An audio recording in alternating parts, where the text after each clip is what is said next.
menjadi saksi kemuliaan Kristus.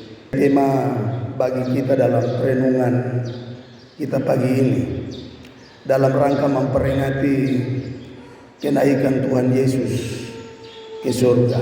Kalau kita baca ini saudara-saudara, khususnya ayat yang ke-9, dia naik ke surga.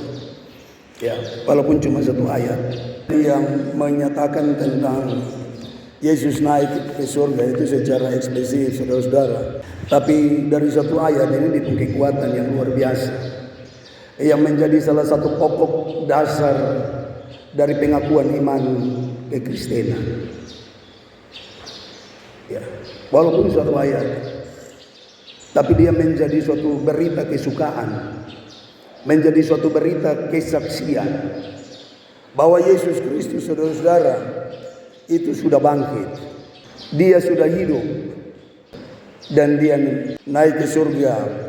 Nah, dari berita kebangkitan ini saudara-saudara menyaksikan kepada semua orang di dunia ini, teristimewa saya dan saudara, bahwa kisah tentang Yesus tidak hanya berakhir pada penderitaannya saja, tidak hanya berakhir pada kematiannya saja, tapi juga kepada kebangkitan. Tidak cukup di situ, dia naik ke surga, tidak selesai di situ.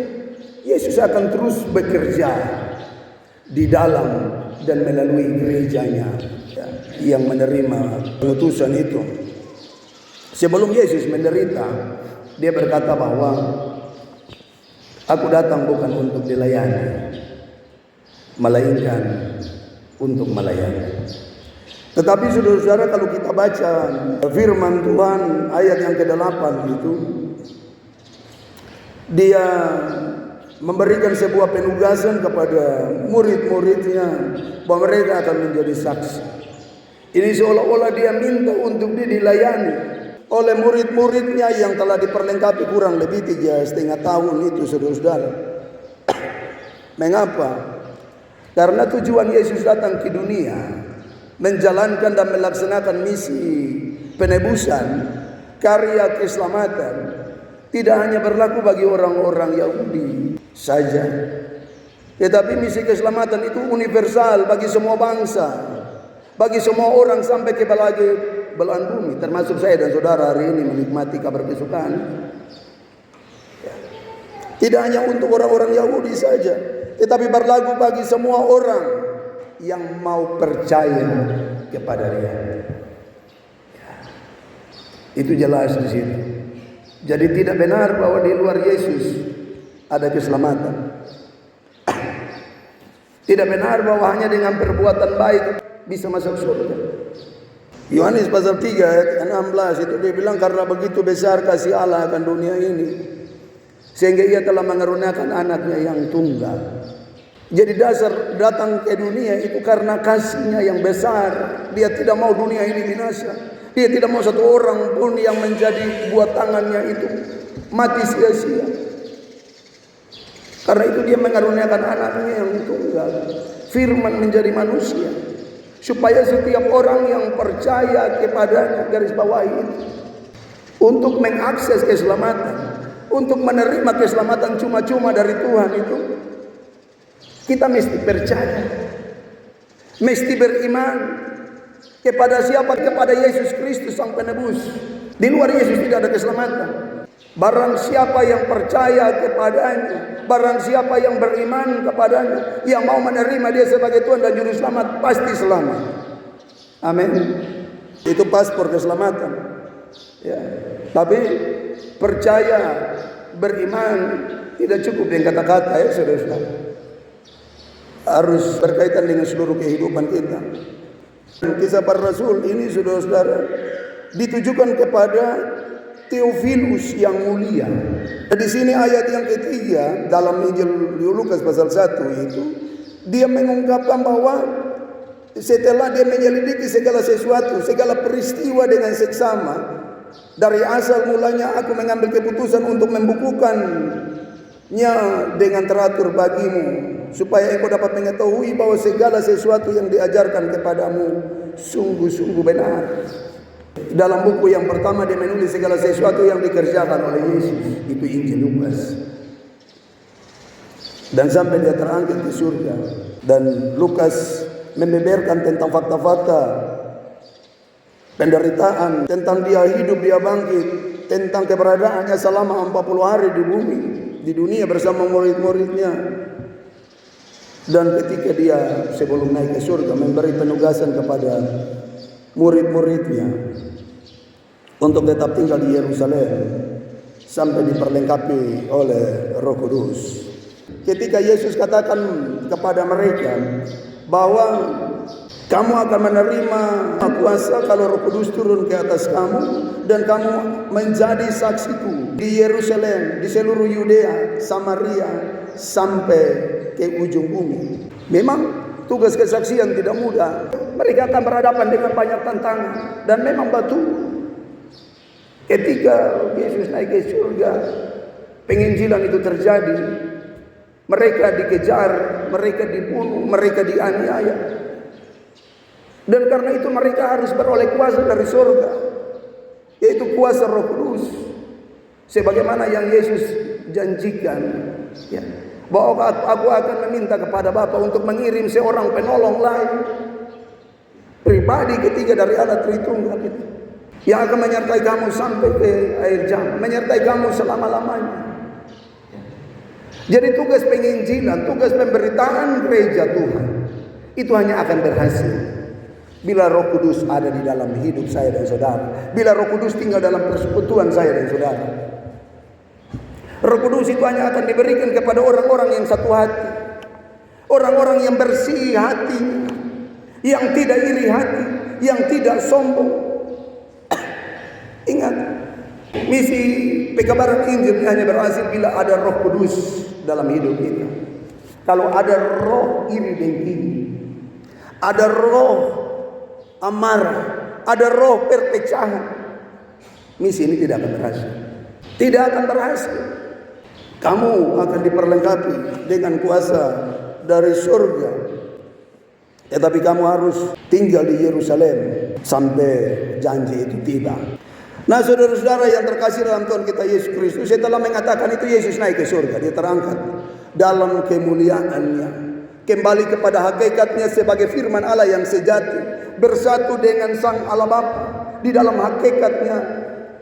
Di dalam Injil Yohanes, saudara-saudara, ayat pasal 10 ayat 30, itu dikatakan bahwa aku dan Bapa adalah satu.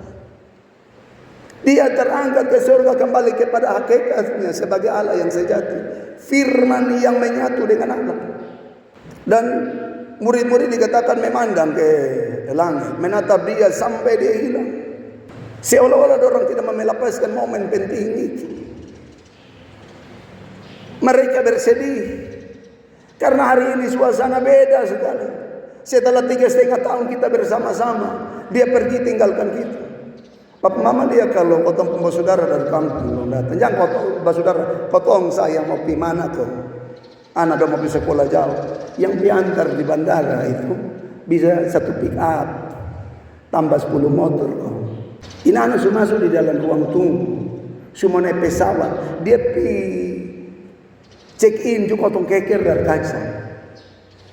Nanti sudah bilang Bapak, mama, om, tante, semua naik pesawat. Itu potong sekeliling itu pagar bandara. Usah cari sampai lihat itu pesawat benar-benar hilang.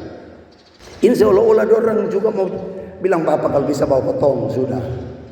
Nah, jangan kasih tengok potong di bumi, ini bahaya. Untung saudara-saudara, malaikat Tuhan kasih ingat tuh, tegur dorang. Mengapa engkau terus menengadah ke langit? Karena Yesus Kristus yang terangkat ke surga itu akan datang kembali dengan cara yang sama. Di situ dorang terima penghiburan, pengharapan tentang kedatangan Yesus kembali. Ada jaminan kepastian bahwa dia pasti kembali. Itu berarti dia akan menjawab dia punya janji di dalam Yohanes pasal 14 ayat 1 sampai 3. Ya, di rumah Bapakku banyak tempatnya. Aku akan pergi ke sana dan menyediakan tempat bagimu, supaya di mana aku berada di situ pun kamu berada. Dia pasti kembali dan bawa orang-orang percaya kepada dia, orang-orang yang telah diselamatkan masuk ke surga. Itu bukan hanya pengharapan mereka murid-murid waktu itu, tapi juga menjadi pengharapan bagi saya dan saudara. Itu bukan sebuah penantian yang pasif. Mereka harus melaksanakan amanah Yesus, misi dari Yesus untuk dunia ini, saudara-saudara, menyampaikan kabar baik bagi seluruh dunia sampai kepenuhan kerajaan Allah itu datang kembali dalam kedatangan Yesus yang kedua kali. Nah, itu timbul pertanyaan, kenapa mereka harus jadi saksi? Karena mereka memang betul-betul adalah saksi mata. Mereka tahu persis, mereka lihat langsung, mereka dengar langsung, mereka alami langsung semua karya Yesus di dunia. Baik itu di pengajaran, baik itu di karya-karya mujizat, baik itu di penderitaan, kesengsaraan, kematian di salib, dia punya kebangkitan, dan dia bahkan dia punya kenaikan. Dan karena itu orang-orang ini yang dipilih, ditentukan menjadi saksi Kristus. Jadi ada beberapa tujuan, kurang lebih ada 4 tujuan Yesus naik ke surga. Yang pertama, dia kembali kepada hakikatnya. Di sana dia akan menyediakan tempat bagi orang-orang percaya termasuk saya dan saudara. Ya, dalam Yohanes pasal 14 ayat 1 sampai ayat yang ketiga. Yang kedua, saudara-saudara, dia naik ke surga untuk memberitahukan bahwa karya penebusan, karya penyelamatan sudah selesai. Saudara-saudara bisa bandingkan dengan Ibrani pasal 10 ayat 11 sampai 14. Dia naik ke surga untuk di sana juga dia menjadi pengantara bagi saya dan saudara di dalam berrelasi dengan Allah. Ibrani pasal 7 ayat 25. Dan dia naik ke surga supaya Roh Kudus itu datang. Dia bilang Roh Kudus itu tidak akan datang kalau aku belum kembali ke rumah Bapa. Yohanes 14 ayat 16. Dia harus ke sana supaya Roh Kudus itu datang menyertai gerejanya, melaksanakan tugas pekabaran Injil.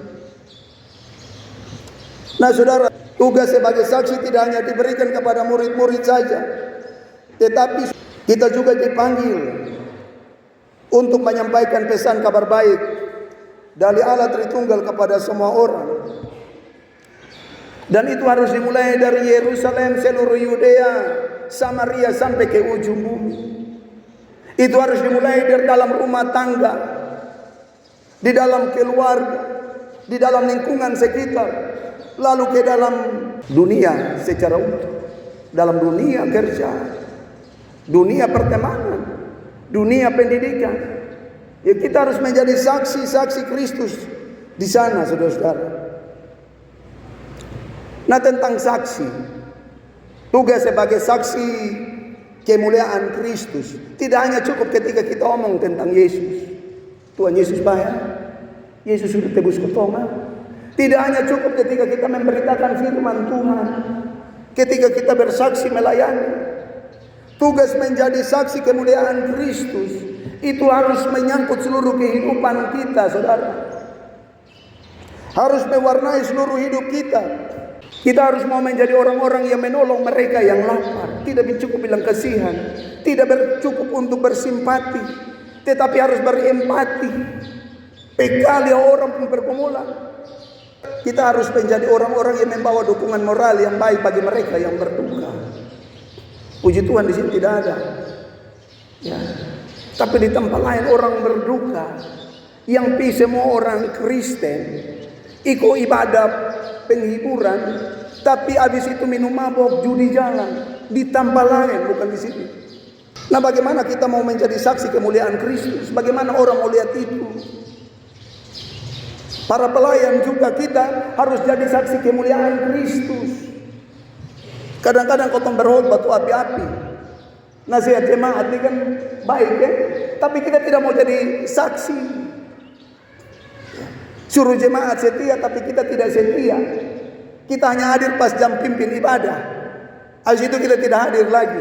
Nanti kapan kita pun nama dibaca lagi, bilang kita pimpin ibadah, kita pilih. Puji Tuhan, di sini tidak ada. Kalau ada, bertobat, supaya kita pun hidup jadi saksi kemuliaan Kristus. Kalau tidak, orang tidak akan dapat apa-apa. Hanya omong di mulut, tapi tidak menjadi saksi. Jadi saksi ini bukan hanya omong, bukan hanya mengaku, tetapi mempertaruhkan hidup semua untuk Tuhan. Tuhan yang harus utama, lebih utama. Belajar setia. Saudara-saudara, papa mama hari ini datang di sini. Ini juga menjadi satu kesaksian tentang kemuliaan Kristus. Jadi ketika kita beribadah, kita datang hari ini tanpa kita beromong, kita pun hidup berita kesaksian. Kalau kita lakukan semua itu dengan kasih, itu akan menjadi satu inspirasi iman bagi orang lain yang belum percaya kepada Tuhan. Oh, anak Tuhan begini, suka mengampuni, tidak balas jahat dengan jahat, tidak ada roh iri dalam hati, tidak ada dendam. Oh, anak Tuhan seperti ini. Ini akan mempengaruhi mereka dan menjadi salah satu daya tarik. Oh, kita ikut Tuhannya orang Kristen karena dia Tuhan yang penuh kasih. Terkadang kita seperti murid-murid yang menengadah ke langit saja. Kita pikir surga saja, tidak pikir dunia. Ya. Ada yang bilang begini, biar beba marah dengan dia asal dia penghubungan dengan Tuhan baik. Ada yang begitu ya, bilang begitu. Biar besok rajin gereja asal dia nama dibacakan untuk pimpin ibadah bepi. Kadang-kadang kita seperti itu, saudara-saudara. Fokus kita ke langit, seolah-olah kita punya tubuh ini tidak ada guna. Seolah-olah surga Tuhannya di sana. Ingat bahwa dia akan datang kembali. Datang dalam kemuliaannya. Dia akan membawa upah bagi masing-masing kita. Karena itu sebelum di sana kita buat orang merasakan surga Kristus dalam dunia ini. Orang dekat kita ini orang senang. Jangan sampai kita tukang pakaneo, tukang batipu, tukang bagosi. Bagaimana orang mau rasa surga Kristus? Bagaimana orang mau lihat kemuliaan Kristus? Kalau kita jadi berkat, orang yang belum percaya tertarik ikut Tuhan. Ya, ulang-ulang saya bilang ini. Mulai dari tutur kata kita, gaya berpikir kita, cara berpakaian kita, itu menunjukkan siapa kita. Ya. Gaya hidup kita harus berubah, beda dengan dunia. Jangan jatuh sama dengan dunia, beda.